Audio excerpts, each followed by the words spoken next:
The topic that they'll be covering is nominations, bylaws, and credentials. Those of us from regions 1 and 4 saw some of those very things played out yesterday during our joint region meeting. But I'm sure that these lions will take it even to a more practical level and speak to you as it relates to those activities in your clubs. I am going to introduce the 3 speakers. We are hoping that Lion John will join us as soon as he's able. They will determine who speaks on what topic, because the good thing about these 3 Lion leaders is that they know it, so they can speak freely and accurately on any one of these subtopics. The first person that I would like to introduce is and you know him, he's our first Vice District Governor. He is no stranger to Lionism. Lion Dr. Carlisle is a founding member of the Leo Club of Coleridge and Parry, and that was in 1983. He ascended through the ranks of Leoism, serving in every capacity except that of secretary. And in 1987, he was awarded the Leo Award of Honor for his years of service and dedication to the movement. In 1989, he transferred his membership to the Leo Club of Bridgetown, where he was an active member until 1991, when he went to Jamaica to study. Whilst in Jamaica studying medicine, he transferred his membership to the Leo Club of Kingston and subsequently became a Lion on October 3, 1996, having been sponsored by the late Lion Milton Pinnock, MJF past district governor from the Lions Club of Mona, Jamaica. In 1997, upon his return to Barbados, Lion Carlisle transferred his membership to the Lions Club of Bridgetown. In this club, he served in several capacities, including Leo Advisor, Director, Chairman of Health Committee, and Vice President, and was President in the administrative year 2007-2008. During his year of presidency, 3 former Leos were introduced as members of the Bridgetown Lions Club.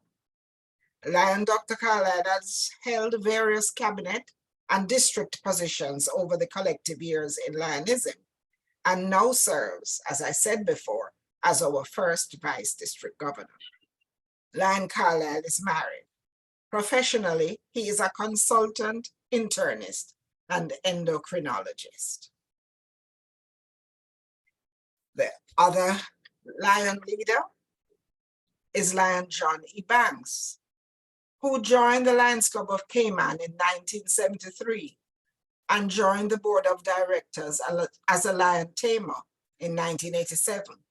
He served in all positions on the board, except secretary and treasurer, before taking the reins as president in 1995-1996 administration. Lion John also chaired many administrative and service committees in his Lions Club. For his outstanding service in Lionism, Lion John was made a Melvin Jones Fellow in 1986. Some other milestones in his illustrious Lionistic career are Lion of the Month 17 times, Lion of the Year 8 times. He has attended 62 zone meetings, 60 region meetings, 69 cabinet meetings, and 24 international conventions. Lion John has served the District 60B well as zone chairperson, region chairperson, chairperson of disaster and safety, as well as LCIF chairperson. Lion John E. Banks assumed the role of district governor for the administrative year 2007 to 2008 and was council chairperson the following year.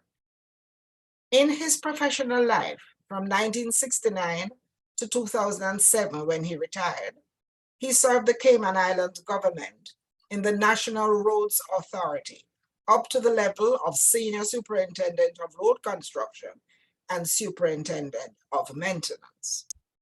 He is the recipient of the Queen's Certificate and Badge of Honor, the Office of the Cayman Islands, Volunteerism and Charitable Services Cayman Islands, and the International Leadership Award from immediate past President Douglas X. Alexander. Lion John is married to Sharon and has 3 sons, 1 daughter, 1 daughter-in-law, 8 grandchildren, and 1 great-grandchild. His hobbies include fishing, working with the less fortunate, and traveling. Finally, I'm introducing to you Lion Lindell Smith, and you will see from his resume that Lion Lindell is not just known to me on lionistic levels, because he's a member of my home club, and we have watched each other's children grow up. But I'll tell you a few things about him that I know. Lion Lindell Smith has given unstilted service to the Lions Club of Mandeville since he joined in 1984. Having held various positions in the club, in 2001, he served as district governor and moved up the ranks to chairman of the Council of Governors in 2002. It was during his outstanding tenure as the district governor that the Jamaican phrase, little but in Taloa, became known throughout the district, as he was acknowledged as being small in stature, but large in his achievements. Lion Lindell is an influencer.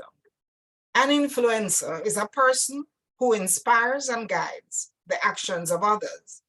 Lion Lindell keeps abreast of changes, developments, and improvements in our movement, and consistently provides guidance and inspires others to follow in his footsteps. Lion Lindell is an effective storyteller. Lion Lindell can paint a graphic picture just using words. He has great tail-twisting skills and has used his abilities as a good storyteller to diffuse tensions in club meetings. Lion Lindell has a sharp mind. How many of us can recite the Lions Code of Ethics? Not only is he able to do this, but Lion Lindell has the ability to effectively conduct induction and installation ceremonies without the help of any notes. Lion Lindell is a legal luminary. He is recognized as an expert in the field of law, having received his training at UWI, and is consistently asked to serve on district committees for which his expertise is needed. Lion Lindell, sometimes I think that you do this I think we forget that you do this for a living, because we Lions pile on your desk requests for a huge amount of pro bono cases that we hope you will drop everything in order to satisfy our high priority cases. Presently, Lion Lindell is the district chair for Constitution and Bylaws. Lion Lindell loves the arts. He loves to dance, usually the first one on the dance floor and the last one off. He loves music and has become involved in a new project called Smith Family Radio. In his youthful days, and particularly at Bulmer's Boys School, he wrote poetry and has promised that he may yet publish a book of poems. Lion Lindell is married, has 2 adult children, and is a senior partner in the law firm Robertson Legister and Company. Lions, I present to you our 3 presenters: Lion John E. Banks, Dr. Carlisle Goddard, Lion Lindell Smith. Thank you. Good evening to all. Hi. Evening.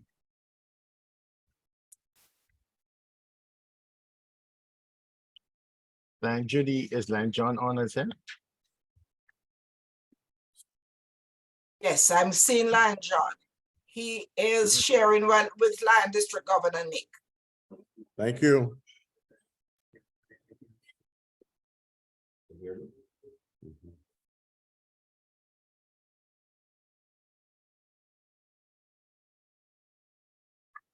Presenters, I'm depending on you to present in the format that you have agreed on.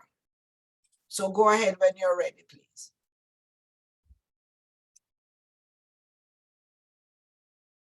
Yes, we can start with line John.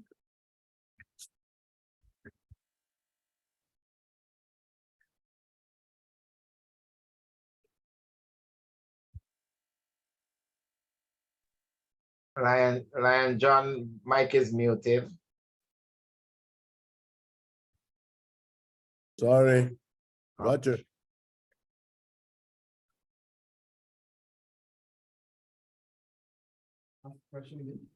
Can you ask the question, ask the question again, please?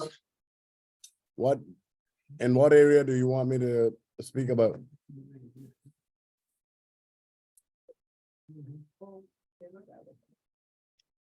Line Lindell, line Carlisle.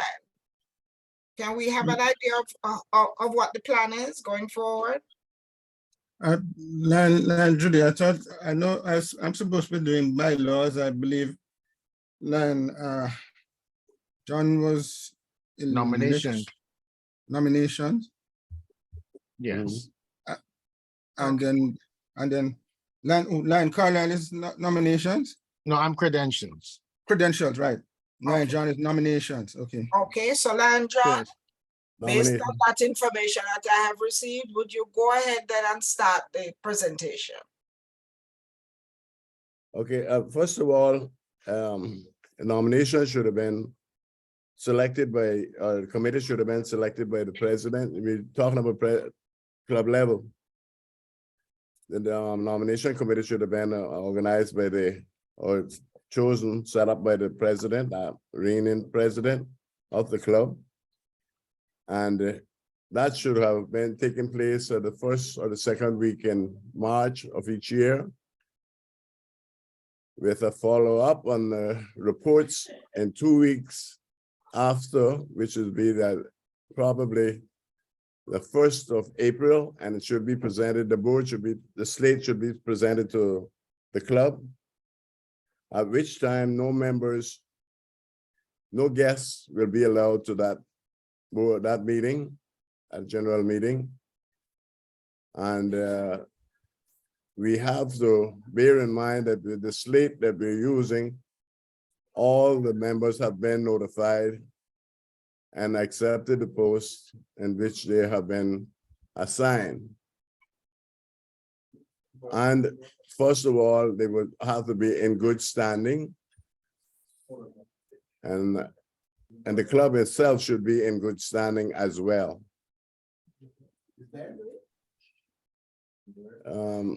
Is there anything else that you need to know on the level of the club?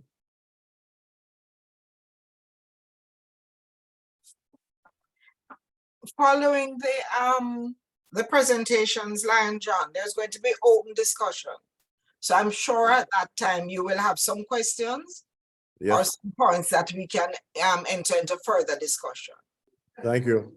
All right.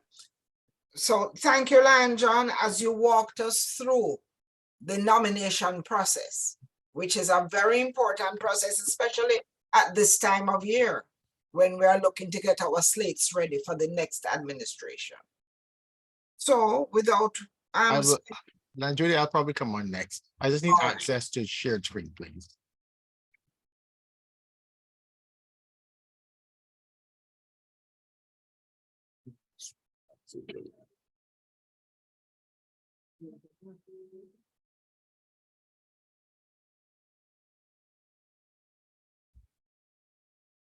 The screen is being shared.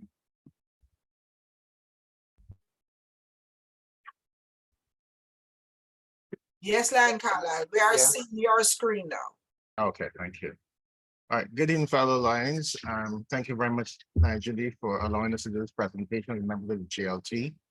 Distinguished Lions leaders in the audience, it's indeed a pleasure of me to present to you this afternoon. Lion Johnny Banks, Lion Smith, myself, been asked to present the role and responsibilities of the Nomination Bylaws and Credential Committee. You already heard Lion John on his discourse with respect to the nominations. So I would now like to take you through the Credential Committee. The Credential Committee basically comprises of the district governor, the first and second vice district governor, and the cabinet secretary, treasurer. The district governor has the prerogative to ask two other non-cabinet members to be part of the credentials committee. And that is to help facilitate the roles of checking of the various clubs and so on, that they are in good standing. The chairperson of the credential committee at the end of the day will be the district governor. So the main persons involved will be the district governor, the first and second vice, and the cab sec, with the prerogative of two ordinary members who are in good standing with the respective clubs. The essential role of the credential committee is basically to verify the club delegate credentials. And this is basically to say that the clubs who are all in good standing in the district, and needless to say, internationally, international dues are paid, and district dues are paid, also have the right to choose members to vote on any international notion that's before the convention, or any assigning power, be it second district, vice district governor, first district governor, and ultimately the first vice going on to be the district governor. You may ask why this is important. Well, it's important because the membership load of an individual club determines the voting power of the said club. And so we'll come later to the formula that takes how many persons have voting rights. But the club also has the right to make sure that there's an alternative delegate to the person whom they have chosen, the main person to present or represent that club at the convention. So we have the notion of a delegate and an alternate delegate. So these two persons involved are very important, because once the club has selected their delegate, they have to inform that particular person of what the club would like them to vote on and give them the mandate. There's a very peculiar rule held by Lions Club International, which dictates that the person who is actually voting on the day of the actual vote has the right to vote in their own right. Now, what does that mean? Suppose there's a motion to legalize marijuana uses at convention sites. My club, the Lions Club Bridgetown, has decided we are totally against smoking at any convention, and furthermore, we don't want any marijuana uses at the said convention meeting. And they've chosen me to be the delegate, and I have agreed. I now turn up at the voting, and my club is called to vote, and I step forward. But just before I go forward to vote, I meet someone in the audience who has convinced me that this is the right way to go. When I go to cast my vote, I still have that individual right to change my mind despite having the club mandate. So that's a very peculiar thing given to us by Lions Club International. But in being honest and being a good lion, if you are representing your club, then you should represent the club's mandate, not your own. So, if you think that you're going to be swayed or otherwise, or you're against the motion in general that you're being asked to vote on behalf of the club, then you should be honest enough to tell your club that you don't agree with the motion and decline from being a delegate. But as it stands, you have been chosen by your club. You have the right to represent your club's mandate, but you reserve the individual right, however, to express your own opinion on the day of voting itself. So that's why it's very important that the delegates being representative of the club, know what they're voting for and what they're voting towards. So that's what we speak of today, to the credentials. You need to know the subject matter that you're being asked to vote on. You need to verify that you have the club's right to vote on that. And in so doing, the club has to release to you what the actual motion is. So you need to be aware of the motion. And when you have agreed, the club, your local club, submits to the credentials committee the list of names of the primary delegate and the secondary delegate. They don't inform the credential committee what they're going to vote for or vote against. We just need to know whom the club has selected to represent their interests. Now, before I spoke of the club delegates, there's a formula dictated by LCI to determine how many delegates come from a club. And to read the quotation, each chartered club in good standing in Lions Club International and its districts or sub-districts shall be entitled in each annual convention of its district, single or sub and multiple, to one delegate and one alternate for each 10 members who have enrolled for at least 1 year and a day in the club or major fraction thereof of said club, as shown by the records at International Office on the first day of the month last preceding the month during which the convention be held. That's quite a mouthful. So let's break it down. So you know that each club is entitled to produce a delegate and an alternate to that delegate. For every 10 members in the club, you can get one voting right. And that person has to be in good standing and be, well, the original rule was to be a member for a year and a day. The bylaws, according to the new Roberts recommendation, is that they don't hold the 1 year and a day anymore. So if you've been a member for the majority of 1 year, then you will be given the right to vote. The major fraction or any thereof in the club says that if the club membership is small and you may only have say, God forbid, 8 members, then the rule would say 5 members or more in that small club have the right. So the 1 to 10 ratio would not apply to that. It would be a major fraction of the total membership. So if a very small club, once you exceed 5 members, then you will have a voting right 1 in 5. But in general, a voting rate of 1 in 10. So if a club has 44 members, then they're entitled to 4.4 votes. Using the rules of mathematics, any under 0.5 is determined to be less than 1. So that club will have 4 votes and not 5, as you might want to believe 45, 44 to give you 45. So I hope that is quite clear with you. Then the procedure is once you've identified the number of delegates, so suppose the club now has 4 voting rights, you now have to have 4 alternate. So in essence, your club needs to identify 8 members who have the potential right to vote, of which only 4 will be primary.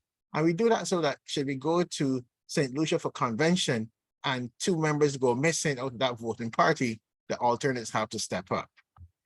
Pre-COVID, you had to be attending the meeting in person.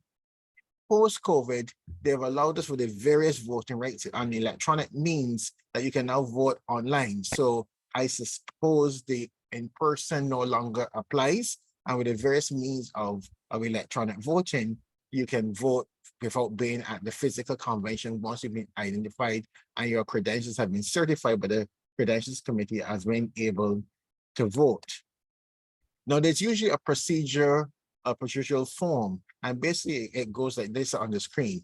The registration and certificate of the debt shall occur on the days of, and you state the days between the hours of and. So simply put, that means if the convention voting day is on the 20th of May, then we need to open the right to vote from the morning of the 20th or even the day before according to the bylaws if you so want, but be closed at least 1 hour before the convention is closed or a given time of the announcement. So you say on the 29th, on the 19th of May, you'll be opening registration between the hours of say 8 a.m. and 8 a.m. of the morning of the 20th. So at least it gives the Credential Committee and the Nomination Committee the right to collate the votes and so on. The number of certified delegates shall be announced to the convention upon closure of the certification. So even before you begin voting, you will know that there's a total membership of say 500 persons eligible to vote. So we will expect the voting total to equal that of 500 at the end of the day. Suppose not all members are present. Before we had to be in person, but now with electronic means, that should no longer play. So the number of total delegates being posted will be announced prior to the commencement of voting. So you expect a majority basis over 2/3 of the given number at the end of the day in terms of the voting. There is a variation in the bylaws. I think it's like Linda may speak out as to when the announcement of the person elected and what ratio is required by that person to be given. So there's a little variation between what international states and what the bylaws of 60B states. So I will leave that for Lindell to speak of. I will also draw mention, since Judy spoke of the recent election held in regions 1 and 4. In sub-district, according to our handbook on our procedural management section 4, in keeping with the decision made at cabinet during 1991, the nomination election of a candidate for the position of second vice district governor shall take place at the region meeting to be convened no later than February 28th of each linistic year. The nomination election process shall take place under the supervision of the district nomination chair, who would have been identified by the district governor at the beginning of the year. So in conclusion, I'll just give a summary of all that we have said on the credentials aspect. You have a credentials committee, which duties to determine the voting delegates and the alternate voting delegates. It would, according to the Constitution, they would inform each club of how many persons they have eligible for voting. They will also be given by the club a clear slate of what the motions are before they go ahead to vote, and they have that discretionary time to determine if they're for or against it. We have discussed the standard constitution of Lions Club International, and these credential committee rulings fall under section 7 of the LCI International Constitution. And the state, simply put, the credential committee consists of the district governor, the first and second vice district governor, the cabinet secretary treasurer, and the district governor has the ability to offer 2 non-officers of the district to sit on the credential committee to assist them. The non-committee members have to be in good standing, and they shall not hold any district or international office at the time of the appointment to the credentials committee. Madam Chairperson, I hand back to you. Thank you very much, Dr. Carlin. I'm sure we're going to have some of these topics coming up under open discussion. I'm looking specifically at being the club's representative and still having the ability to voice your own opinion. Yes. You know, that's something that we probably need to explore a little bit more. My only other comment is the fact that COVID has always been seen as something negative. But for some of us, it works out quite well, you know, because it allows you to be in a place when physically would have been impossible for you to be there. So it's good to know that some of the good things that came out of that experience will still be maintained. Thank you very much, Lion Carlin. Well, So now we move on to Lion Lindell. Over to you now, Thank you. Lion.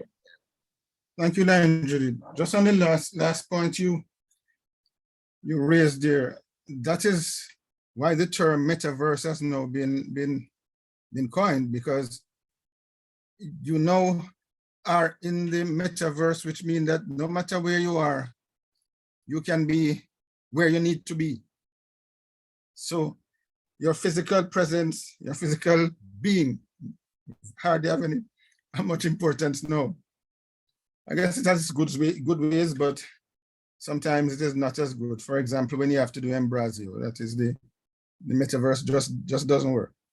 But to deal with the issue, the matter of bylaws committee, let me first of all point out that there really is no such committee as a bylaws committee. You know, it's constitution and bylaws, and I'm saying this in order to make a little distinction between the both, because I find generally Lions speak of constitution when they are speaking of the bylaws and don't see the link with the wider document.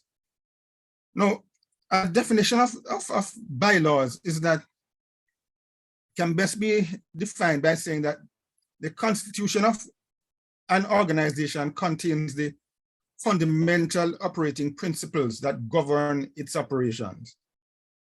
The bylaws establish specific rules by which the group is to function. The constitution is the essence of the overall purpose of the organization and is not changed unless the purpose changes. Bylaws, however, detail the procedures a group must follow to conduct business in an orderly manner. They provide further definitions to the articles of the Constitution and can be changed more easily as the needs of the organization change. I want to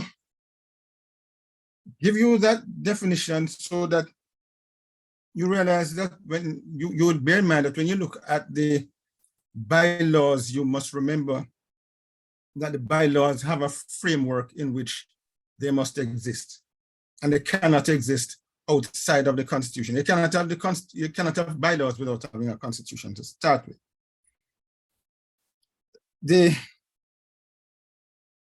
If you remember, some of you might remember, some years ago, Lions International attempted to increase the dues. This may be about 10 years or so ago. And at about 2 or probably 3 international conventions, the motion to increase the dues was defeated.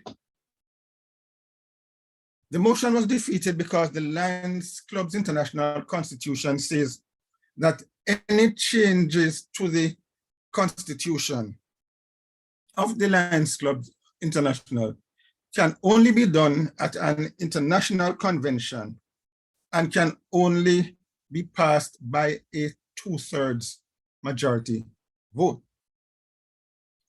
Now we know that 2/3 majority in most institutions is not the easiest thing to get. So the vote was always coming up to increase the dues, and the vote was always being defeated. Now, what did Lions Club do to solve that problem? Lions Club International reorganized the Constitution, had a new Constitution passed by the appropriate majority, but within this new Constitution, the issue of increasing the dues was removed from a constitutional provision to a provision in the bylaws. Now, in the bylaws, it says differently. The bylaw says any amendment to the bylaws must come to a convention, but can be passed by a simple majority. Now that makes an extremely big difference between one and the other, but they are part of the same document. And I'm asking you, whenever you get a chance, look at them. Look at the Constitution and bylaws. There are 3 you should look at: the International Constitution and bylaws, the multiple district 60 Constitution and bylaws, and our sub-district Constitution and bylaws. And in all 3, you will see a provision named amendment provision.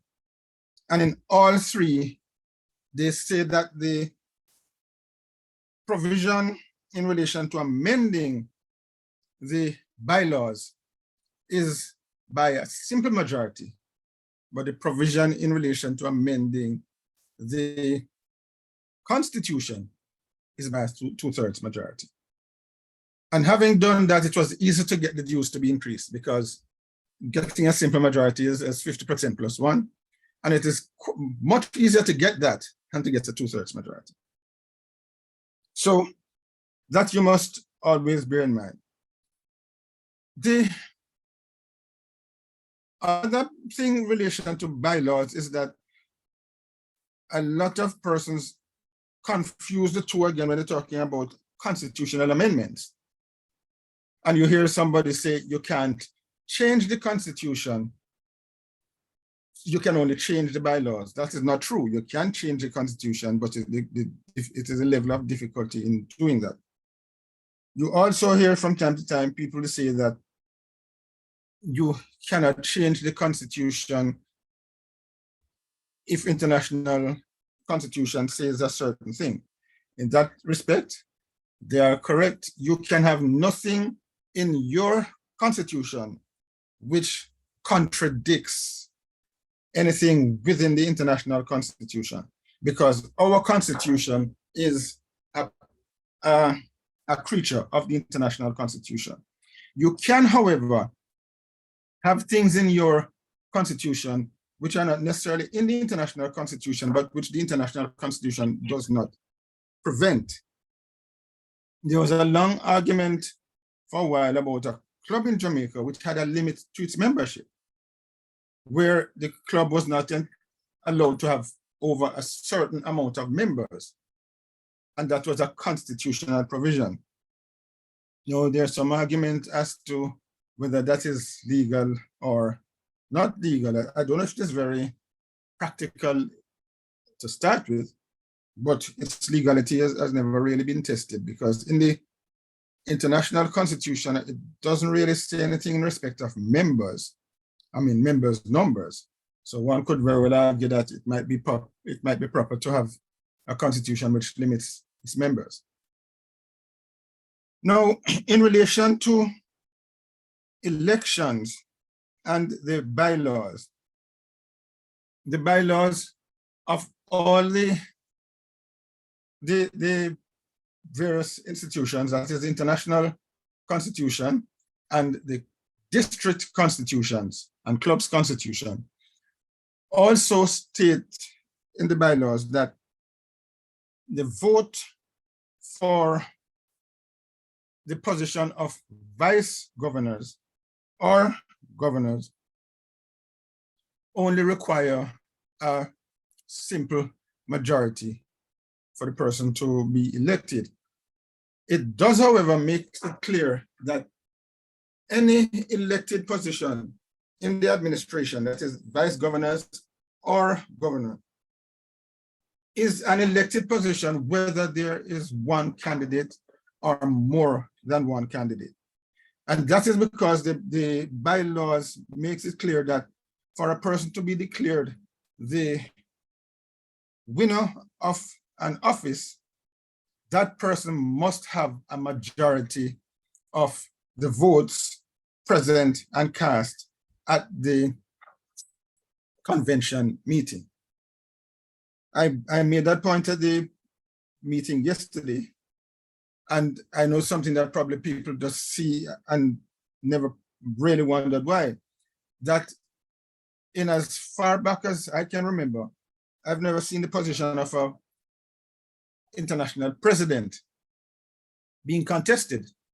I've never seen more than one officer going up for that position. But if you have ever voted at an international convention, you will notice on the form, you must also vote for the international president. And the international president must get the majority of the vote in order to become international president.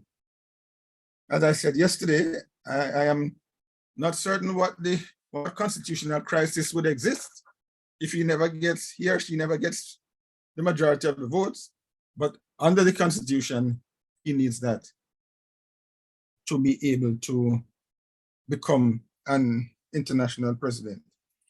In relation to our bylaws as well, they set out the criteria for a person to be a candidate for the position of vice governors or governor, which means they must hold specific offices.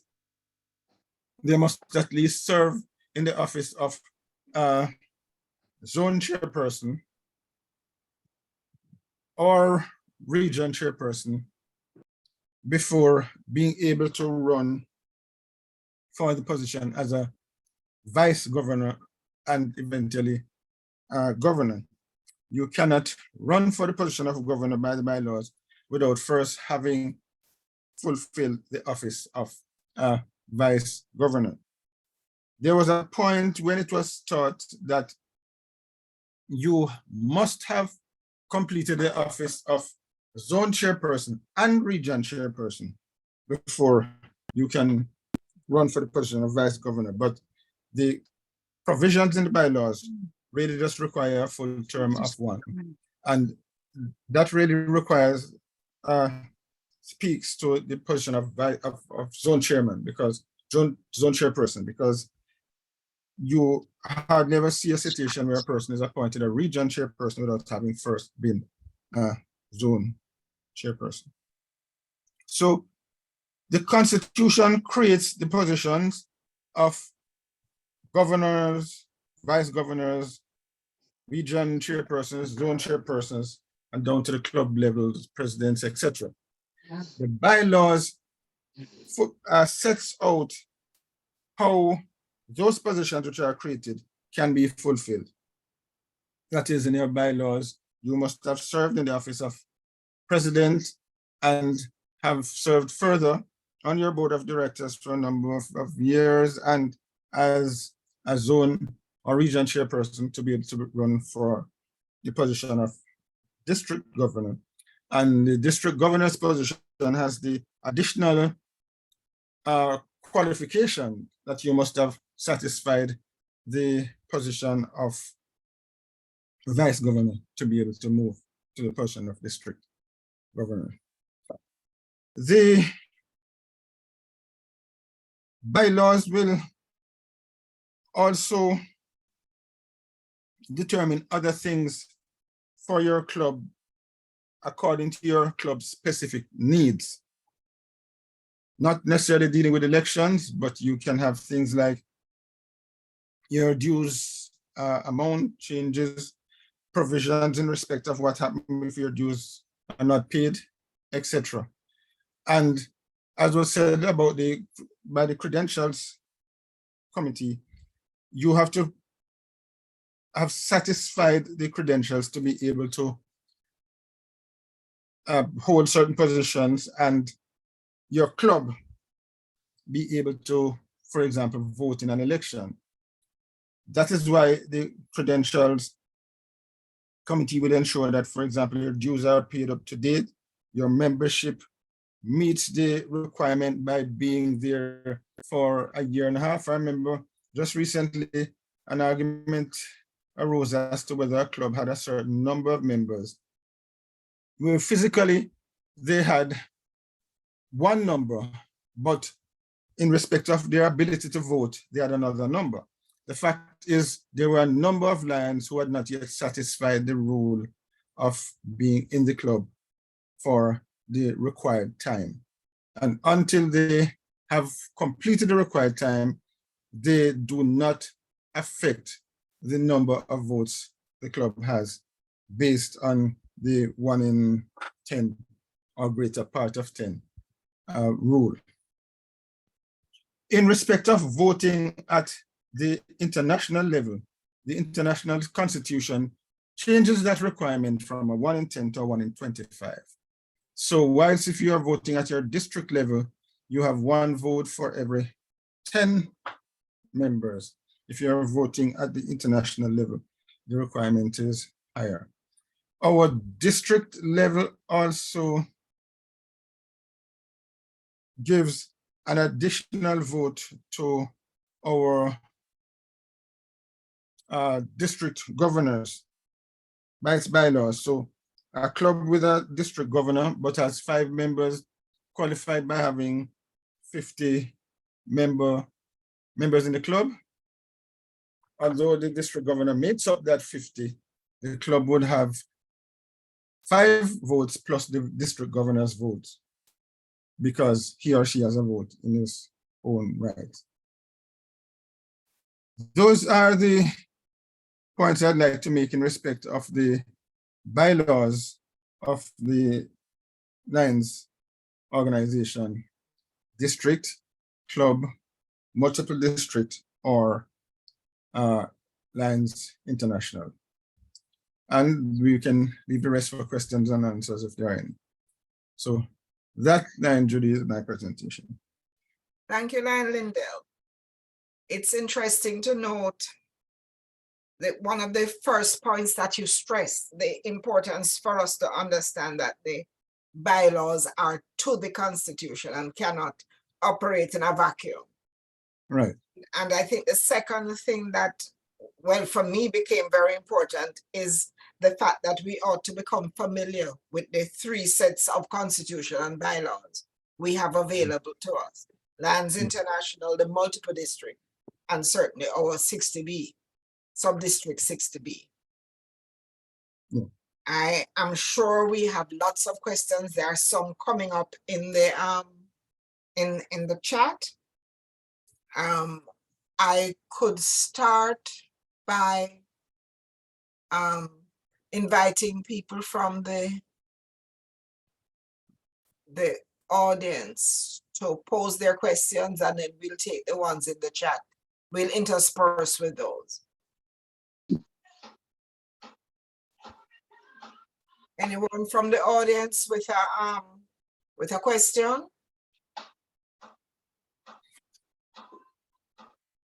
Okay, so let me start. The first question was, can we get the composition of the nomination committee? I suppose what they are looking at here is a club nomination committee.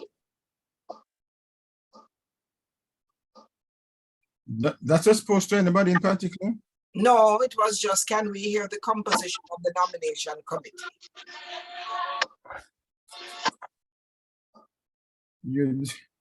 You'll have to look at the Constitution to see what it says on that, on the bylaws.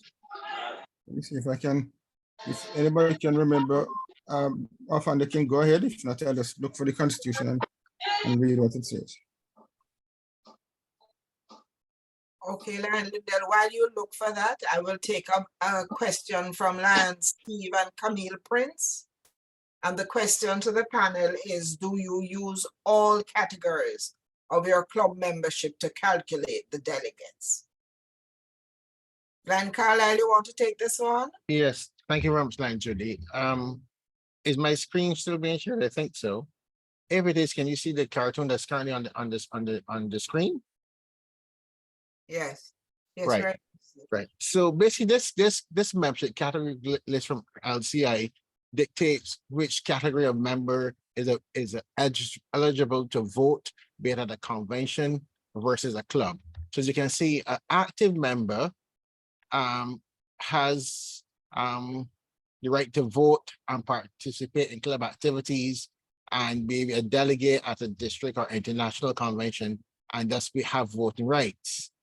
The affiliate member can participate in club activities, but is not eligible to vote at district conventions or international activities, and can only vote on club matters. An associate member, is one of the questions, is allowed to participate in club activities, is allowed to have a comment on club discussions, but is not allowed to vote on club or district, or sorry, to hold district office or club office. They may be able to comment on a club or a club decision, and hence be have voting rights at a club level, but not at an international or district level. Honorary members can participate in club discussions and so on.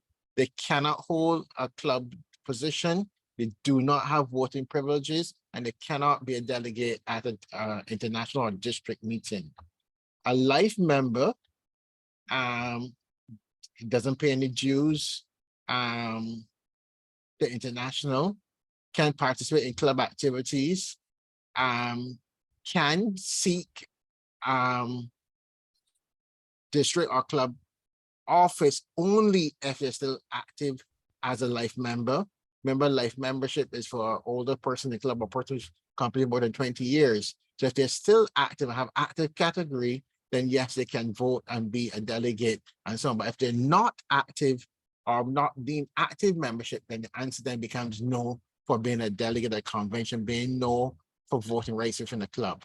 All other categories described with listed by international have no voting privilege or delegate privileges, except that of a privileged lion. A privileged lion will be allowed to vote at the district level, will be allowed to vote at club levels, but is unable or being restricted from holding a district or international office. So I hope that answers the question being asked.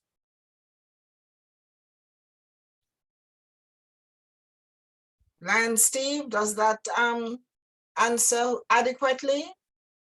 No, good afternoon. No, while we see who can vote and who cannot vote, if you cannot vote, are you still able to be counted as your member of your club when determined thing? So your club could have 50 members and 10 honorary and 5 senior. Do you exclude those 10 to work out the 1 in 10, or you still count the 1 in 10 and the 50?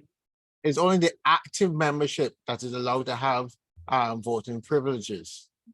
So if they are life members, they go on the book as being a member, they're not on the active category of the club, so they won't be allowed or be entitled to be counted in the voting number. Nor the honorary. No. Okay. So it's then. only basically the active and the privileged who would have delegate properties at international or district convention. Or the others, like life and associate, can have in-house club voting rights, only in-house club, but not external to the district or to LCI. So they may put a membership number of the club, but if they're not deemed as part of the active membership, they have no voting powers outside. Okay, thanks. Okay. You're welcome. Lion Judy, before you move on to something else, let me just answer the question on the nominations committee. Article 2 of the bylaws says that each district governor shall appoint by written notification received at least 60 days prior to the sub-district convention a nominating committee of not less than 3 and no more than 5 members, each of whom shall be a member in good standing of a different Lions Club in good standing in the district, and shall not, through the duration of their appointment, hold any district, cabinet, or international office, either by election or appointment.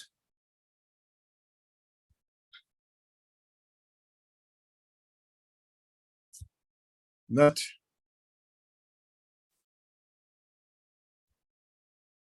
Lion Judy, are you hearing me? Muted. Lion Judy, your mic is muted. That's why you're I'm speaking. sorry. Okay. I was just looking back at the question to be sure that the person was happy with the answer. It said, but it doesn't have a name. Can we hear the composition of the nomination committee? So that is exactly what Lion Lindell answered. Any follow-up questions to that? I think it's at the club level, Andrew, that they're probably asking about. At the club level. So the committee that meets to form the nomination for the slate. Some say only past president, some say any 5 members, you know. I think that's what they're trying to ask. Lion Lindell, would that be a bylaws situation then? No, that, well, you might have that in the bylaws of your club's constitution.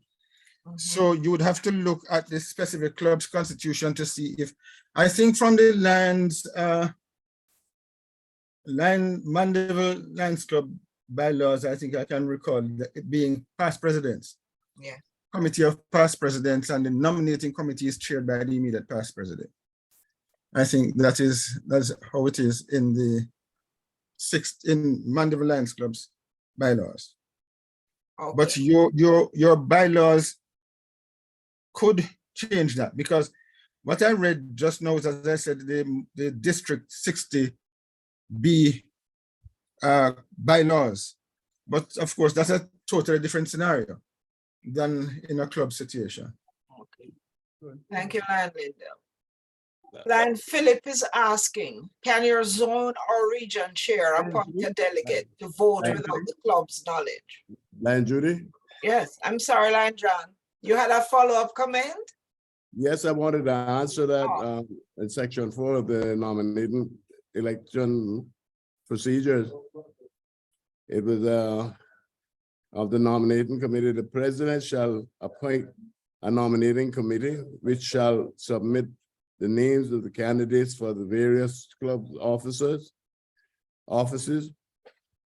to the club or the nomination meeting. At this meeting, nominations for all office to be filled in the succeeding year may also be made from the floor. And that is in the club's constitution Okay. and bylaws. Thank you, Lion John. Does that answer the question adequately to the lion who posed it? Oh, we're not getting a response. I'm going to assume that they are happy with your answer, Lion John. And you were reading straight from the Constitution. Lion Judy, if I can just add to that, I think Lion John is reading from the standard form club's constitution. Yes, Right, but the standard forms can be modified by a specific club as long as it doesn't breach the international constitution. Yeah, So- can't take it along. I don't know if you're interested in such a. Sorry? No, Go that on, was someone Brian. mic'd on. Go ahead. Yeah, and no, just all I wanted to add that that's in the standard form club's constitution, which incidentally, again, is another thing where a lot of clubs just accepts the standard form constitution without any changes which might be necessary for their specific situation. That is not always the best thing. And Lions Club International does in fact stress clubs having their own constitution. If you look in the international constitution's role of a region chairperson, you will see that one of the responsibility, and I think it is Stuff like that, man. one of the responsibility of the region chairperson is to ensure that clubs have a constitution or encourage clubs to have a constitution. So it suggests that it would wish for clubs not just to adopt the standard form constitution in its entirety without looking at it and seeing. If you look at our district constitution, District 60B constitution, one section F of the region chairman's responsibility says endeavor to have every club in his or her region operating under duly adopted club constitution and bylaws. So it is showing a clear intention that you should not just adopt the standard form and just leave it at that. But if you do, at least read it, at least have your, make sure the members read it. It's amazing how many clubs exist for years and the members have never opened the constitution. So, Lion Judy, if I may, I think simply put, based on what my understanding of the 60B's handbook is, that in terms of delegate voting, each club in the 1-to-10 ratio. And then the only exception I see outside of that is district governors, or sorry, past district governors who are entitled to their own independent vote. The district cabinet, which would consist of the zone chairpersons and the region chairpersons and the other the roles and so on, I don't see them having a separate vote beyond that of their club. So if their club has identified them as a delegate to vote, then they can cast a vote then. But that's the only time I understand that they can vote. So the only exception to the rule would then be the past district governors, who will be one allocated based on our sub-district 60B's constitution to cast an individual vote. Okay, so we can move on to the next question. Can your zone or region chair appoint a delegate to vote without the club's knowledge? And Carlisle? The answer would be no, because it's the club responsibility, not that of the ZC or the RC. They are district cabinet officers and they answer to the district governor. So outside of that, their club members when they go back to their club, unless they're acting their official capacity in the district. So they can't act outside of that, or should not. We have a question from Leo Rahim. How does one go about amending club bylaws? The same provision. Remember, first of all, they can only be amended at the convention or at your club, at your well, clubs don't have their convention, so it would have to be, if there are no provisions made in the constitution for it, it would have to be at a general meeting of the club. Somebody in the club would have to move a motion for the whatever amendment they would like to see happen. That amendment would have to be put on the order of business for consideration at a meeting. That's at a full meeting of the club. The motion will have to be seconded and then it be put to a vote. I would suggest that what you can do if the club's constitution doesn't have any provision for the amendment procedure, just follow Robert's rules of order. And the provision, you'd find a provision set down there as to how you go about amendment.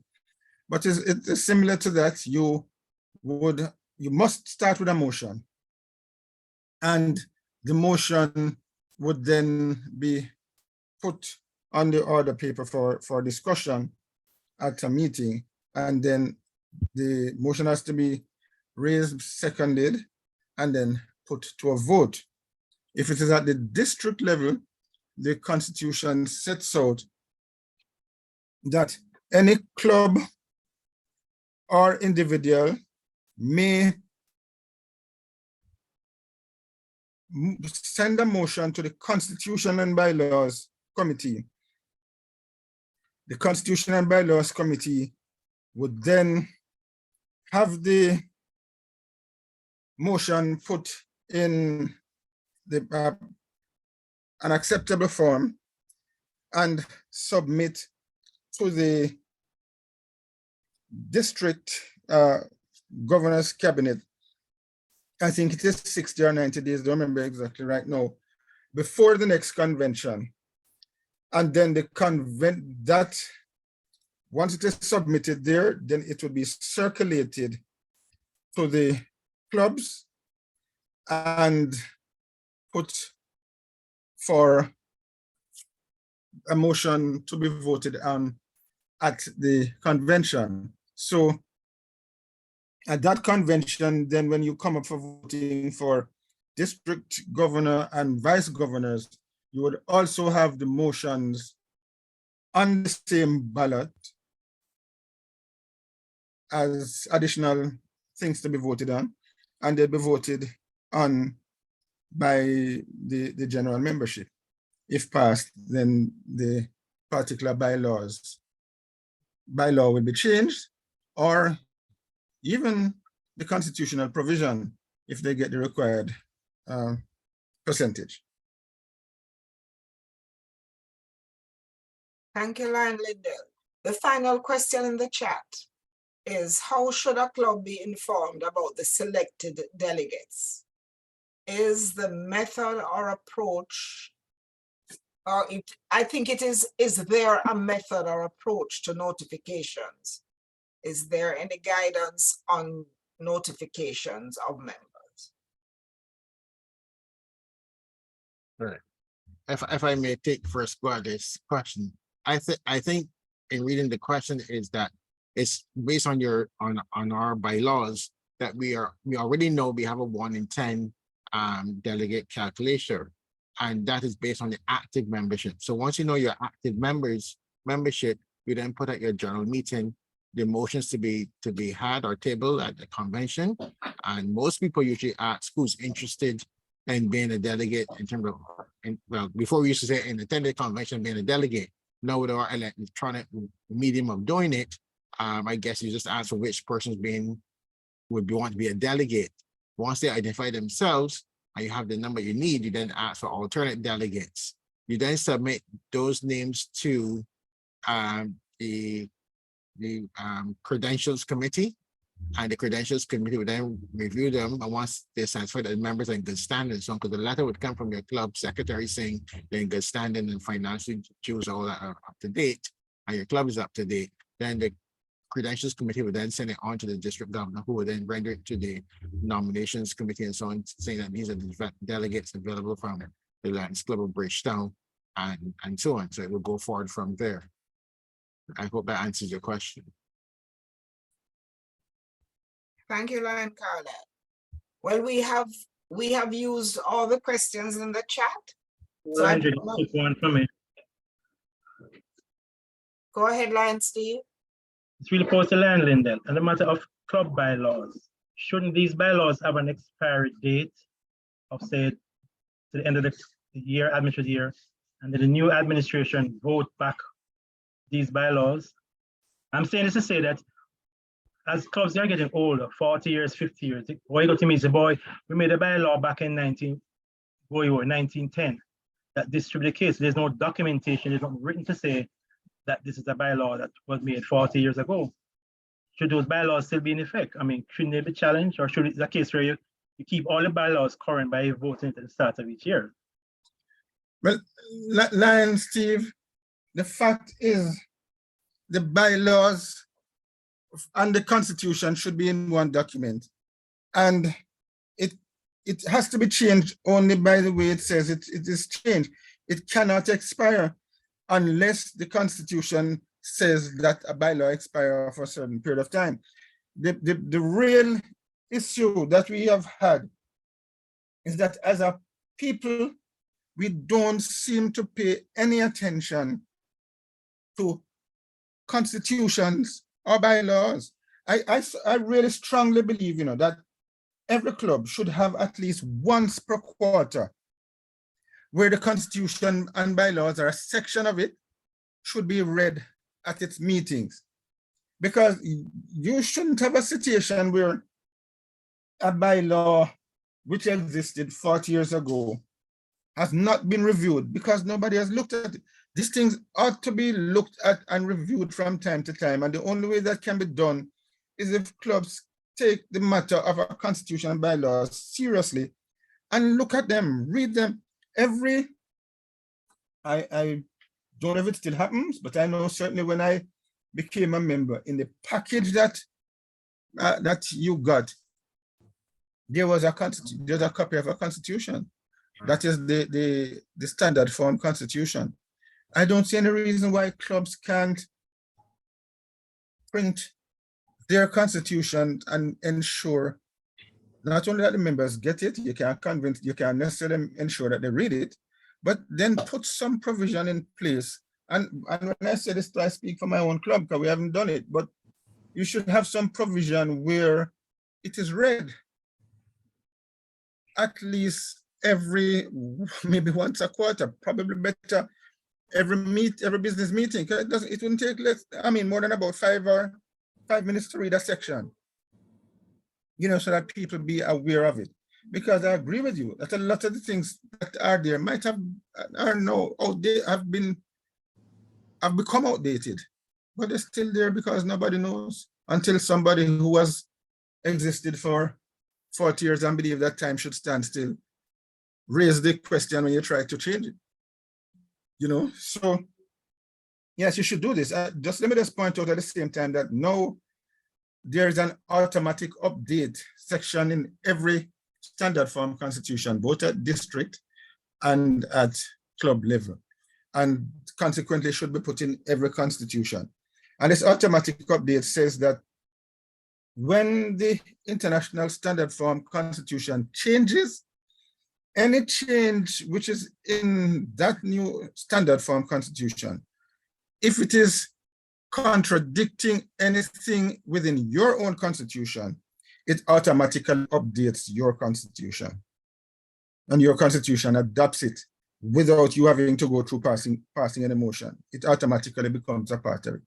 Things like this, again, we don't know because we don't read them. So every club should have somebody whose duty it is to at least once a year after every international convention, look at the standard form documents, look to see if there are changes in them, because those changes will legally affect or could legally affect your own constitution, but you don't know because you don't know that they exist.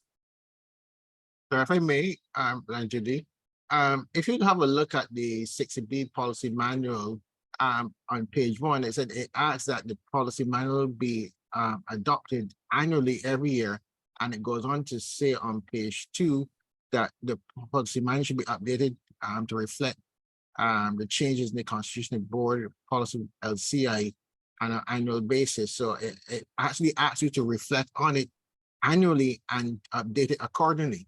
So I think that's in the opening page of the actual 60B's policy manual. Now I'm looking at the one updated on May 2021. Right, and that bears out what I'm saying, but we just have them and nobody looks back at them. I think Langina has a question. Thank you, Lion Carlisle. Just getting back to the calculation of delegates, I must admit I had always understood that once the members had fulfilled the minimum period to be a member of the club to be counted, that notwithstanding the fact that certain categories of members have a voting privilege or right, that when you are looking at the calculation of delegates, you looked at the total figure. And I'm asking this because in the Cayman Islands, we have a great deal of life members. And then the question becomes, is it an objective decision or a subjective decision? Because it's only the clubs themselves that know whether those life members are active or not. So who then determines how the number of delegates then are calculated if you are then relying on a club to say, does this life member have a vote or not, because they're active or not active, in terms of calculating the number of delegates that a club has? I'd always understood you looked at the total number, notwithstanding the fact that only members who are performing certain, the active status would then actually have the vote, or a life member who is performing actively would have a vote, but the actual calculation of delegates was not so subjective. So excellent question. So I had a really good dive into this in preparing for this talk, and the LCA constitution is quite clear. It says it speaks of active membership only, and I guess now with the electronic means of my LCA and so on, you can actually go on based on your status and review the active category of membership. So I guess when the credential committee gets the list of delegates, I think it's part of their prudence to look through and make sure that those members are actually active members. And if they're not, to report back to the club saying, well, you submitted 5 names, but only 3 have active membership listed. Can you review your documentation and let us know if there's an error? So I think, as Linda has probably saying quite nicely, we've gotten lazy in the process. So the rules are there, and if we follow them and we do due diligence, we can then look through the submissions and not just say because the club said you 5 names, that the 5 names are it. I think with all the electronic medium, we can look and see who's active or not. I had a good browse through today with another colleague looking at various at my own club and the membership status in my club and so on. So in testing the principle, you can actually see the active membership status of a club, and they can then do the calculation from that alone. Thank you, Lion Carlisle.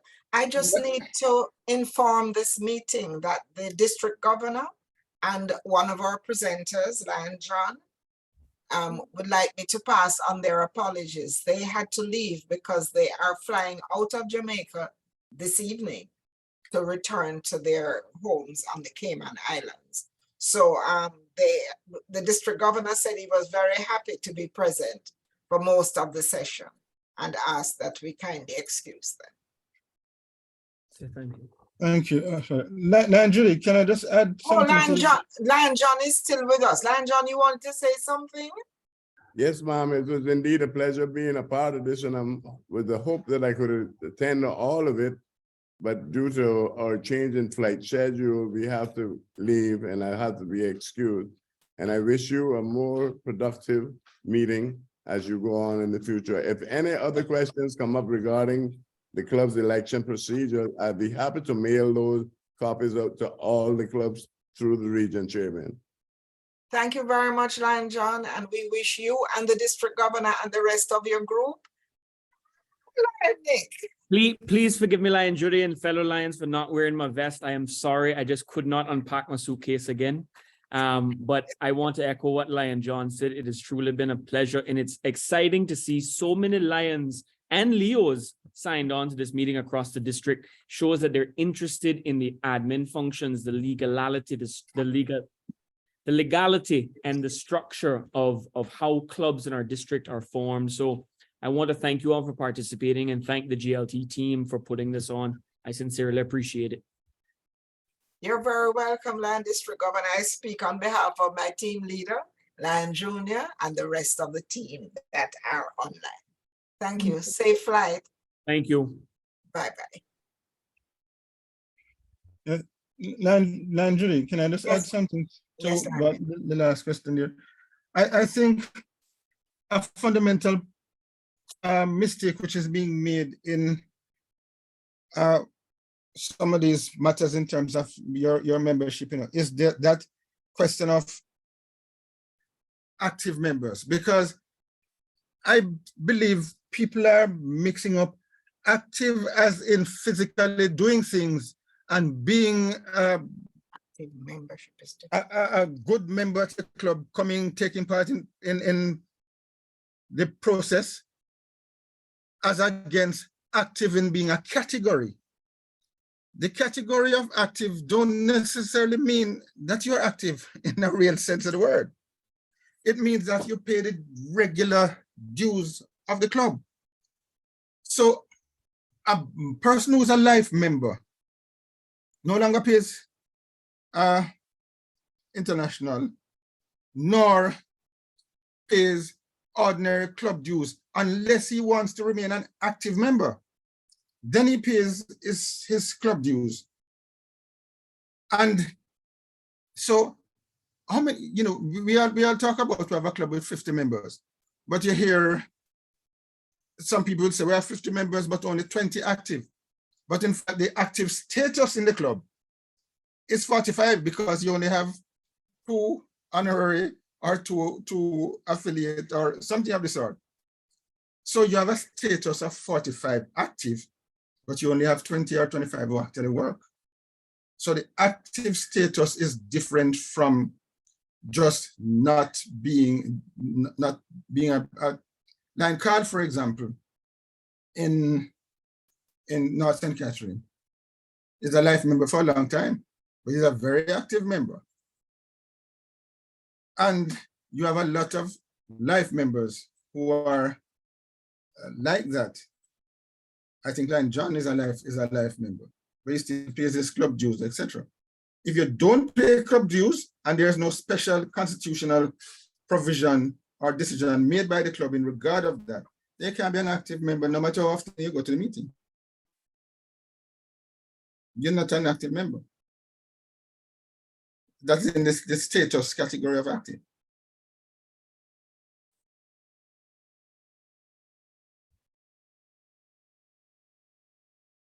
And Lyndon, I think you have made that very clear. We can take one more question if there's any burning issue that needs to be discussed at this forum.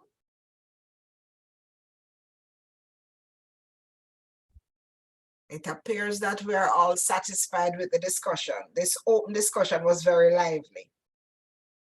But I want to move on quickly to the vote of thanks. And for this, I introduce to you Lion Maxine Bravo, the GLT Assistant Coordinator for Region 4. Lion Maxine.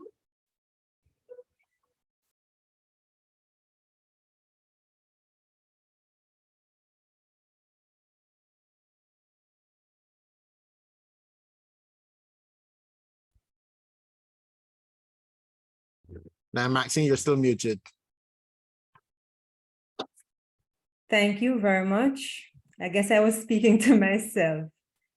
Lion Judy King, our very esteemed moderator, Dr. Carla Goddard, Lion District Governor is already gone, and so I want to also say thanks to Lion Lyndall Smith.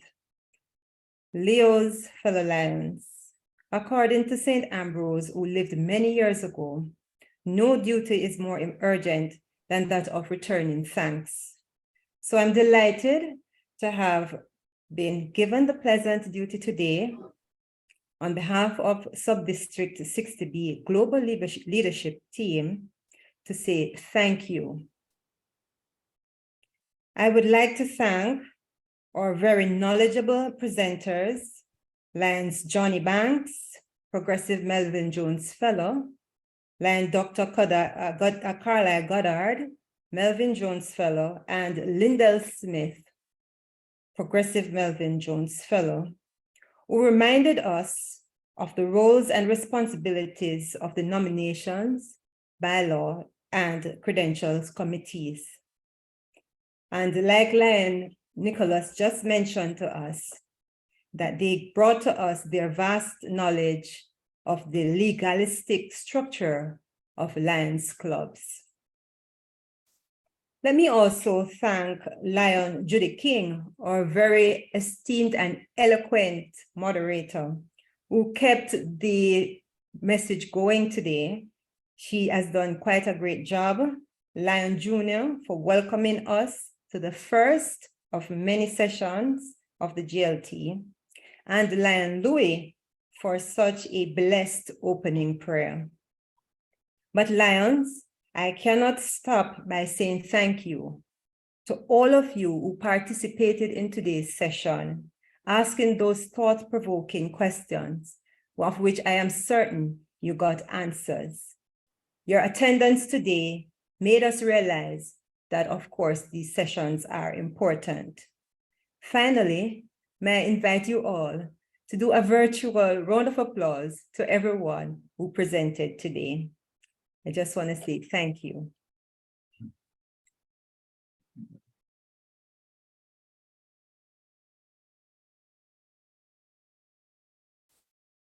Over Thanks, to you, Lion Madam. Maxine. You're welcome. Thank you very much. In closing, I don't have to say thanks again because I think Lion Maxine did an excellent job at that. But I want to advertise. As our team leader said, we are now in high gear. Every month for the rest of this Lionistic year, we will present something to you. So we would like the 110 persons who participated this evening to tell another 110. Because on Sunday, March 26, we will confirm the time, and of course we will send out the meeting coordinates closer to the time. But we have another exciting presentation. This one is on mentoring and succession planning. Both topics I know are important to us, and you know, this is why I'm saying invite other people to come. Don't keep it just to yourself. Our presenters on the 26th of March are going to be Lion Dr. Carlisle again. You see how we work in him. And Lion June McCarthy, past district governor. So look forward to that. Mark your calendars and we will send out follow-up information. You have been hearing about the Regional Lions Leadership Institute, which takes place beginning May 14 in St. Martin. There are a few spaces still available. If you are interested, please reach out to one of the members of this team, whether it's Lion Louis, Lion Maxine, Lion Junior, or myself, and we can feed you the necessary information. I want to thank the IT team for the wonderful support they have given us today. And Lions, once again, thanks for being here. I was going to say walk good, but we are all at home. So have a good night and a very productive week. Thank you. Bye-bye. Thank you too, and good night. Night, night. Blessed good night to all.